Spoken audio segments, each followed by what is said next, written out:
So I know things are getting busy, and the calendar is getting busy. But if I can borrow you for December 6th, if I can go to my calendar right there, that is a Wednesday, texasvalues.org. Jonathan Sines, this wonderful group, these great folks I've been proud to ally with on so many things. They have a luncheon at Gleneagles in Plano, and I get to MC it. I MC stuff all the time. That's running into me is not all that noteworthy.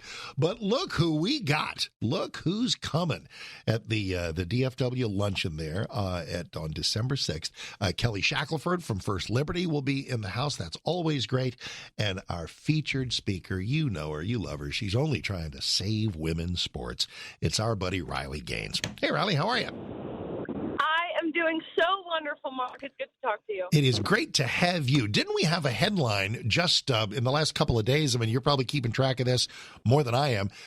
There should certainly not have been a man in a lane next to you for swimming, but now we're getting guys in wrestling and in all kinds of hands-on tactile stuff where we're not just trying to save women's sports, we might be trying to save women's lives. That's actually an incredible point. Because you're right, it's happening in the past few weeks. It's happened in jiu-jitsu. It's happened in boxing. And you do have to worry about the safety aspect. If there's one sport where you would be able to very visibly see the differences, the physical differences between men and women, it's in a physical contact sport. Yet you have governing bodies and even the Biden administration pushing, the NCAA, the IOC, pushing for ending discrimination on the basis of gender identity rather than sex, which ultimately would adversely affect women.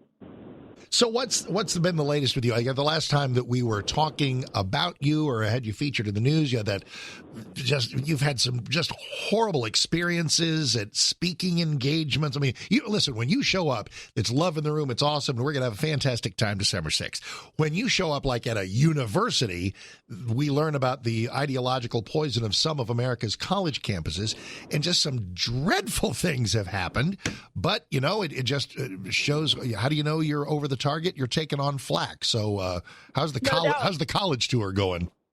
It's good, and I'll tell you, this week I was in Texas at Texas A&M, to which I will say I was very well received in the room, but of course I did not go without protesters.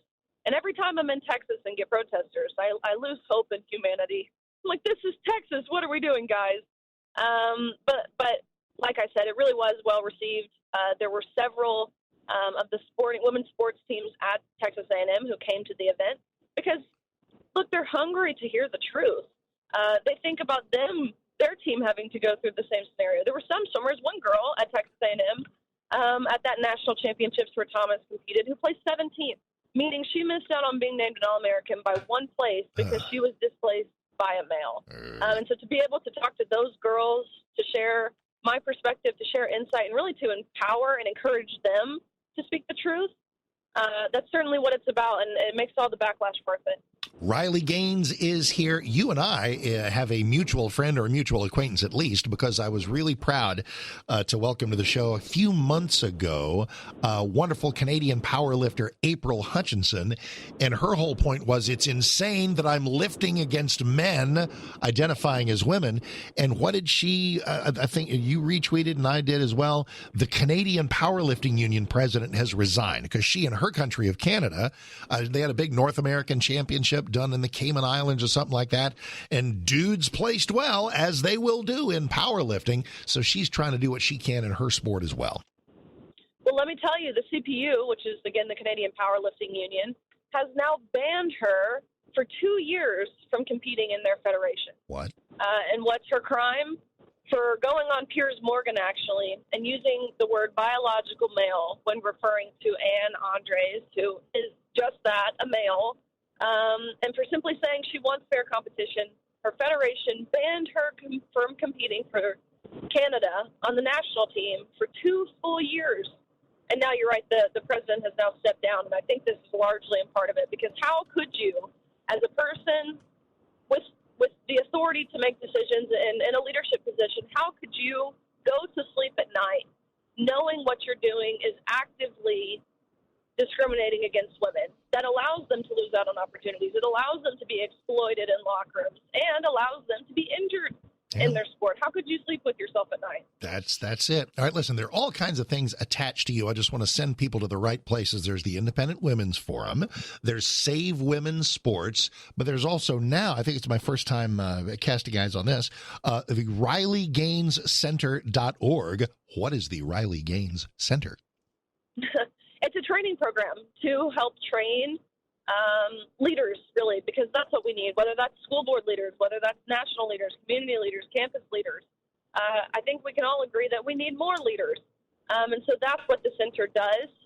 It provides, people with the resources and effective communication tools, and again, encouragement to be able and willing to take a stand against this movement that is infringing on parental rights. It's infringing upon the safeguarding of children. And, of course, as mentioned, and what I feel passionately about, it's infringing upon women's sports. Indeed. Now, I'm guessing you do not have to be a woman who has suffered the slings and arrows of male competition, but it couldn't hurt. Absolutely. No, we need everyone in this battle. We need female athletes, but we need male athletes. We need moms, we need dads, we need coaches, we need medical professionals, we need pastors. We need every single person to take a stand. There's a lot of fingers to point here as to how we got to this point, and so it's up to all of us to claim our spots, our opportunities.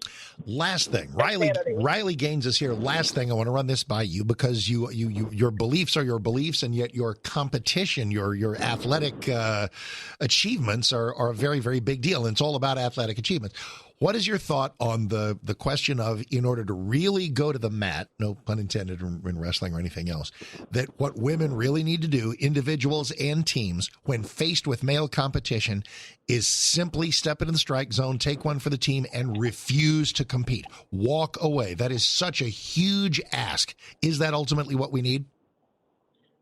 For the longest time, I said no. Women shouldn't have to boycott. It shouldn't be up to women. We need someone else who's willing to defend us. But I will tell you, my mind has changed on that. And I'll tell you when it changed was when this bill got introduced in the U.S. House, and it fell entirely on party lines, meaning all 203 Democrats voted in opposition of protecting women and girls in sports. And that's when I realized if we waited for legislation or for people to do the right thing, we would be waiting for forever.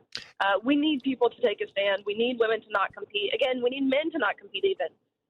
We can link arms in this battle, and that's what we need. That's what's effective. That's how you send the message that we've rolled up our sleeves and said, no, enough is enough. Speaking of jiu-jitsu, very briefly, there were the girls who boycotted, and 21 hours later, not even a full 24 hours, 21 hours later, NAGA, which is the National Grappling Association, changed their policies to prevent men from competing against women. Look at there. That's how you do it. And I totally understand the journey you've made, especially with your biography and your achievements. And you're right. You should not have to tell women, step away from your moment in the sun, step away from your trophy, step away from your award. Just don't even compete. Just step away from the thing that's maybe been your life's goal. You shouldn't have to do that. But sadly enough, you do. And maybe a brief period of awakening might get us to a place where women don't have to do that anymore. Exactly. My thoughts exactly. Well, look, hey, listen, I can't wait to hear your thoughts in person. Can't wait to meet you and say hi. December 6th, Riley is our featured speaker at the Texas Values Luncheon. Get your tickets at txvalues.org. Right there at the top of their website. That's where everybody can gather at Gleneagles. So, hey, listen, happy Thanksgiving. Best to you and your family. And I can't wait to see you on December 6th. Can't wait to introduce you, and we're going to have a great time. And just thanks for all you do. And you, Mark. Thank you very much. Appreciate it. Riley Gaines, RileyGainesCenter.org. And on the Twitter there, at Riley_Gaines_, a couple of underscores in there. She'll tell you the score. Riley Gaines, saving women's sports. Mark Davis, 9:30.